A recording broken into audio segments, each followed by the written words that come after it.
ভগবানের কাছে হাত লাগানো হয়ে গেল, কর্মযোগ হয়ে গেল। আর যদি এই কর্মযোগে ভগবানের কাজ করছি না ভেবে শুধু মানব ধর্ম পালন করছি, মানুষের সেবা করছি, কিচ্ছু হবে না। ধরুন একটি বাচ্চা ছেলে কুয়োয় পড়ে গেছে, কুয়োটা শুকনো কুয়োয় একটি বাচ্চা ছেলে পড়ে গেছে। তাকে কুয়োয় পড়ে যাওয়ার পরে আগে আপনি তুলবেন, না আগে আপনি তাকে একটু বিস্কুট দেবেন, একটু জল দেবেন, কুয়োর ভেতরে জামা কাপড় দেবেন? কোনটা করবেন? তুলতে হবে তো। তাহলে এই যে মানব ধর্মের নামে আমরা এখানে গরিবকে জল দিচ্ছি, ওখানে ওষুধ দিচ্ছি, ওখানে করছি, কিন্তু একবারও তাকে ভগবানের কথা বলছি না, তাহলে কি করছি? তার ভালো করছি? নিজেরও নয়, তারও নয়। কেন না? সে কুয়োয় পড়ে আছে, তাকে ওইসব করতে গিয়ে আমিও কুয়োতেই নামছি, কিন্তু তাকেও তুলছি না, আমি নিজেকেও। ঠিক আছে? সুতরাং কর্মযোগ ভগবানের সঙ্গে যুক্ত, ভগবানের কর্ম করতে হবে। বুদ্ধিযুক্ত জহাতি হো উভে সুকৃত দুষ্কৃতি তস্মাদ যোগায় যুজ্যশ্চ যোগ কর্ম সুকৌশলা। যোগ, কর্ম যোগ, সুকৌশলে সেই যোগ পালন করতে হবে। কে বলেছি? আর কেউ তো বলেনি। আমরা অন্য কারো কথা শুনে কোনো কথা হচ্ছে না। এখানে যা হবে ভগবানের কথা শুনে। এরপরে কি? কর্মযোগ হলো। এরপরে কি? জ্ঞানযোগ। জ্ঞানযোগ একটা মজার গল্প। ধরুন গরমকালে আপনার গরম লাগছে, আমি গরম লাগছে কেন, গরম লাগছে কেন, ও ফ্যানটা চালানো হয়নি। তাহলে ফ্যান চালানো হয়নি কখন বুঝলেন? যখন আপনি অনুসন্ধান করলেন, অনুসন্ধান করলেন কষ্টটা, তখন বুঝলেন যে ওই কারণে কষ্ট। প্রথম অনুসন্ধান জ্ঞান, জ্ঞানের প্রথম স্তর। এইবার আপনি ফ্যানটা চালালেন, ফ্যানটা চালালেন, ফ্যান চালালে কি হলো? কর্ম হলো। ফ্যান চালানো একটা কর্ম কিনা? ফ্যান চালানো কর্ম হলো। কর্ম হওয়ার পরে আপনার আরাম হলো। তাহলে জ্ঞানের প্রথম স্তরে আপনি কি জানলেন, কি করলে আপনি আরাম পাবেন, হলো। এরপরে আপনার সঙ্গে একজন দেখা করতে এলেন, আপনি ঘর থেকে বেরিয়ে এলেন, ঘর থেকে বেরিয়ে তার সঙ্গে কথা বলছেন, অনেকক্ষণ কথা বলার পর দেখেন আপনি ঘেমে গেছেন। আমি ঘেমে গেলাম কেন? ও, আমি তো ফ্যানের তলা থেকে সরে এসেছি।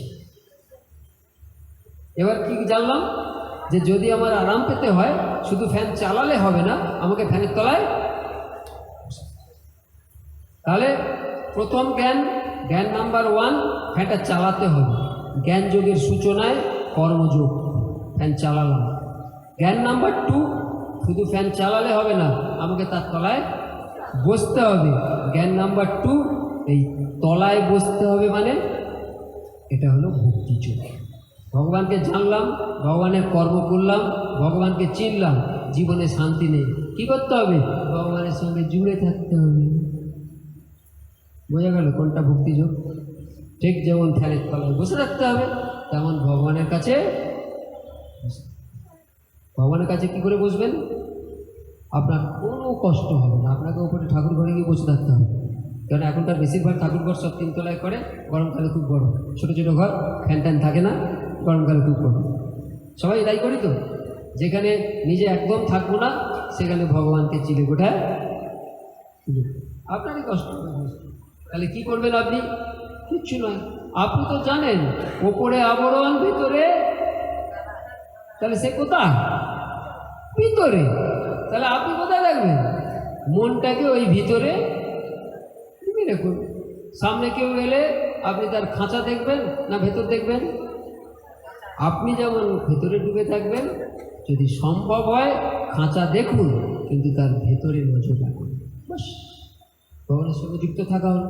তাহলে ভগবানের সঙ্গে যুক্ত থাকার, যুক্ত করার জন্য যে কর্ম, তাই কর্মযোগ। ভগবানের সঙ্গে যুক্ত করবার জন্য যে জ্ঞান, তা জ্ঞানযোগ। আর ভক্তিযোগ কি? ভগবানের সঙ্গে যুক্ত বলছেন নাকি? ভগবানের সঙ্গে যুক্ত হওয়া যে অবস্থা, তাই কর্মটা কেন হলো? যুক্ত করার জন্যে। জ্ঞানটা কেন হলো? যুক্ত করার জন্যে। কিন্তু ভক্তিযোগটা কি? যুক্ত হয়ে গেছে। যুক্ত হয়ে থাকার অবস্থাটা হচ্ছে ভক্তিযোগ।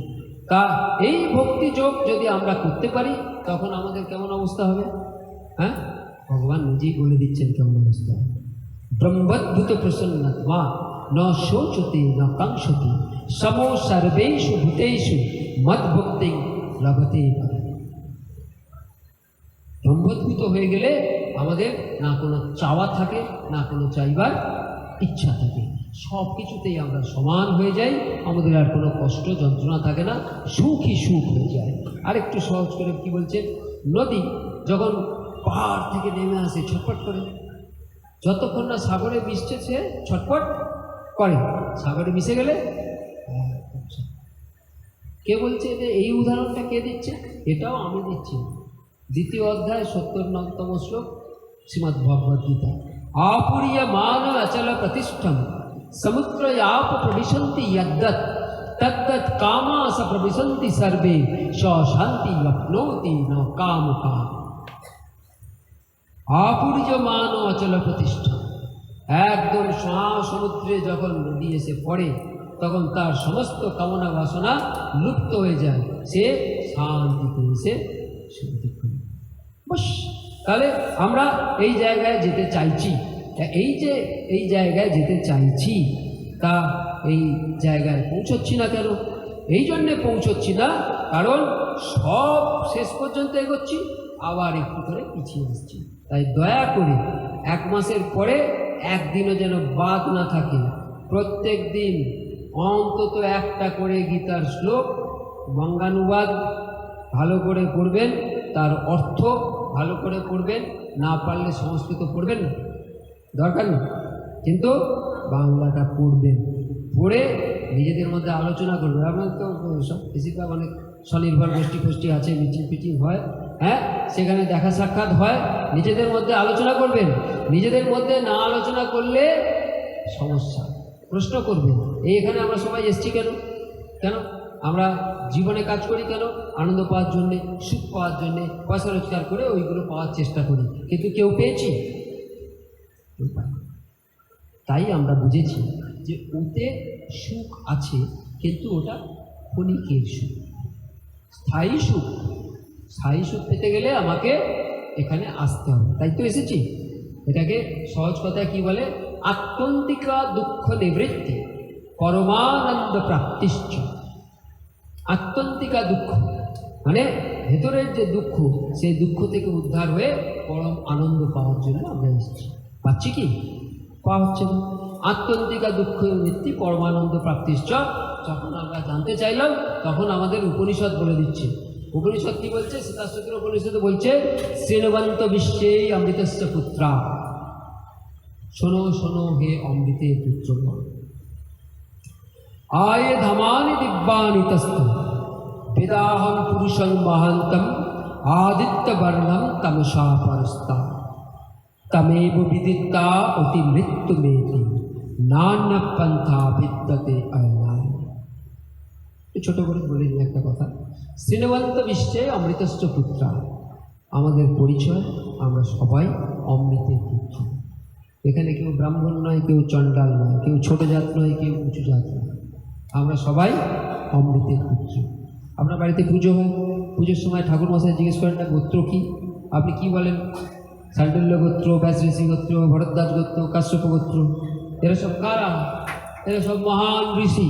তা আমরা যদি সেই মহান ঋষির গোত্রভুক্ত হই, তাহলে কেউ ছোট জাত, কেউ উঁচু জাত, কেউ বড় জাত হলে কী বলি? এ আমাদের জানার ভুল, ভাবার ভুল, ভাবনার ভুল, একদম ভুলে যাবে। আমরা সবাই অমৃতের পুত্র। 2, কি বলা হচ্ছে?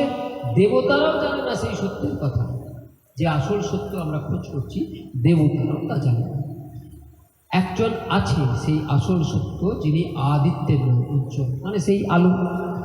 তমেব বিদিত্তা অতি মৃত্যু মেয়েতি, তাকে জানলে মৃত্যুর ওপারে যাওয়া যায়। আপনারা জানেন বাচ্চা ছেলে নচিকেতা মৃত্যুর ওপারে গেছিল, যমরাজার সঙ্গে গল্প করেছিল। তাকে জানলে মৃত্যুর ওপারে যাওয়া যায়। আর কোনো উপায় আছে? কি বলছে উপনিষদ? না না পন্থা বিদ্যতে আয়না, না, আর কোনো উপায় নেই। এই উপনিষদ থেকে একটা লাইন আমাদের সবার প্রিয়, রবীন্দ্রনাথ ঠাকুরের খুব প্রিয়। তিনি মাঝে মাঝে এটা ব্যবহার করতেন। সেখানে কি বলা হচ্ছে, ইহোচেত আবেদিত্য সত্যমস্তি নচেত ইহ বেদিন মহতি বিনষ্টি। এখানেই সেই সত্য আছে, তাকে জানো, না জানলে এখানেই মহাবিনাশ হয়ে যাবে। ঠিক আছে, সুতরাং আমাদের তাকে জানতে হবে, জানতেই হবে। কী করে জানবো? খুব সহজ উপায়।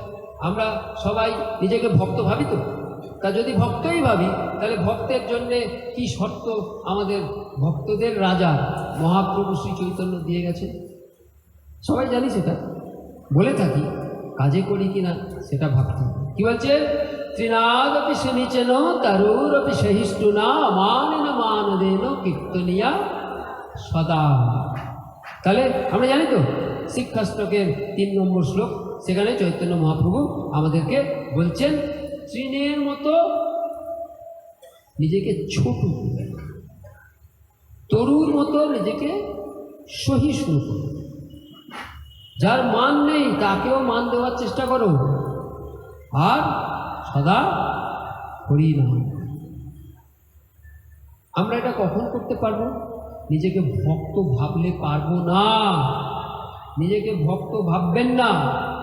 আমরা নিজেকে ভক্ত ভেবেই গণ্ডগোল করি। ভক্ত হওয়া খুব কঠিন। ভগবান ভক্ত বৎসল, তাই জন্য আমরা নিজেকে ভক্ত ভাবি, কিন্তু ভগবান তো পতিত পাবন। তো ভগবান যদি পতিত পাবন হয় তাহলে নিজেকে পতিত ভাবতে আর লজ্জা কিসের, দুঃখ কিসের, আপত্তি কিসের? আমরা নিজেকে ভক্ত ভাবি, কিন্তু আমরা তো নিজেরা জানি আমার কি কি কি কি কি কি কি দোষ আছে। জানি না ভক্ত ভাবলে ফল পাবো না, কারণ ভগবান ভক্ত বৎসল, কিন্তু আমি ভাবছি নিজেকে ভক্ত। ভগবান কি আমাকে ভক্ত বলে আইডেন্টিফাই করছে না তো? কিন্তু আমি যদি নিজেকে পতিত ভাবি, ভগবানও আমাকে পতিতই ভাববে, হ্যাঁ কি না? ওটা সহজ। ভগবান পতিত পাবন, অর্থাৎ আমি যদি পতিত হই, ভগবানের শরণে যাই, ভগবান আমাকে ট্যাক করে উদ্ধার করবে। তাই পতিত অজামিলের গল্প আপনারা জানেন তো? পতিত, তাই ট্যাক করে উঠে গেল, কিন্তু সে নিজেকে খুব একটা ভক্ত হয়ে জাহির করেনি, কারণ তার ভক্ত থেকে পতন হয়ে গেছে, তার অবস্থা শেষ। তখন সে কি করবে? ওই একটা ছোট্ট আশ্রয়কে আঁকড়েছিল আর নিজের পতিত পাবন দশা নিয়ে ভগবানের শরণাপন্ন ছিল, উদ্ধার হয়ে গেল। ঠিক সেই রকম চৈতন্য মহাপ্রভু আমাদের ইশারা করছেন, সরাসরি কোথাও বলেছেন বলে আমি জানি না, কিন্তু এই শ্লোক থেকে পরিষ্কার বোঝা যায় চৈতন্য মহাপ্রভু আমাদের ইশারা করছেন। ভক্ত যারা নিজেকে ভক্ত ভাবে তাদের অহংকার উপরে উঠে যায়। ভক্ত ভাববো না, আমরা নিজেকে পতিত ভাবো। পতিত পাবন আমাদেরকে ঠিক উদ্ধার করবে। এইবার এই যে পতিত পাবন উদ্ধার করবে, কিভাবে উদ্ধার করবে? না, আমরা হরিনাম করব। লাস্টে কি বলছে? কীর্তনিয়া সদা হরি। ভালো করে ভাবুন। আমি যদি ভাবি আগে আমি তৃণের মতো দিন হব, আগে আমি গাছের মতো সহিষ্ণু হব, আগে আমি অমানিকে মান দেব, তারপরে হরি কীর্তন করব, পারবো না। ওইগুলো করতে পারবো না, কারণ আমার অহংকার বাধা দেবে। আগে হরি কীর্তন করব, হরি কীর্তন করতে করতে করতে আমার অহংকার ধুয়ে যেন হারিয়ে যায়, তখন আমি ওইটা পারব। সেই জন্যে শিক্ষাষ্টকের প্রথম শ্লোকেই একদম বলে দিয়েছেন, চৈত দর্পণ মার্জনম ভব মহান দাবাগ্নি নির্বাপন শ্রেয় কৈরব চন্দ্রিকা বিতরণ বিদ্যাবধূ জীবন आनंदाम बुद्धिवर्णम प्रतिपदम पूर्णामृतास्वादनम सर्वात्म सफलम परम विजयते श्री कृष्ण संकीर्तन।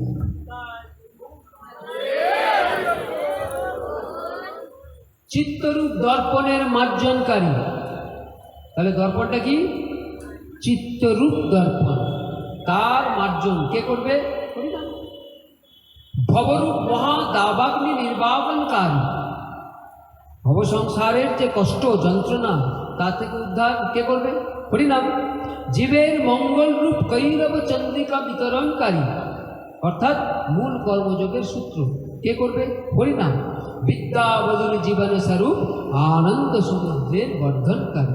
কে করবে? হরিনাম। পদে পদে পূর্ণামৃত স্বাদ, অমৃত পূর্ণ অমৃতের স্বাদ স্বরূপ এবং সর্বস্বরূপের শীতলকারী। কে করবে? হরিনাম। তা এই যে হরিনাম, শ্রীকৃষ্ণ নাম, এ আমাদের এইগুলো করবে কখন? যখন এই নামটা মুখের সঙ্গে সঙ্গে মনে, পরিষ্কার, ইন্দ্রিয়ের সঙ্গে সঙ্গে মনে হবে। যদি মনে না হয় তার কাজ হবে না, কিছুতেই হতে পারে না। একটু প্রশ্ন, শ্রীকৃষ্ণকে আমরা অনেক জায়গায় অনেক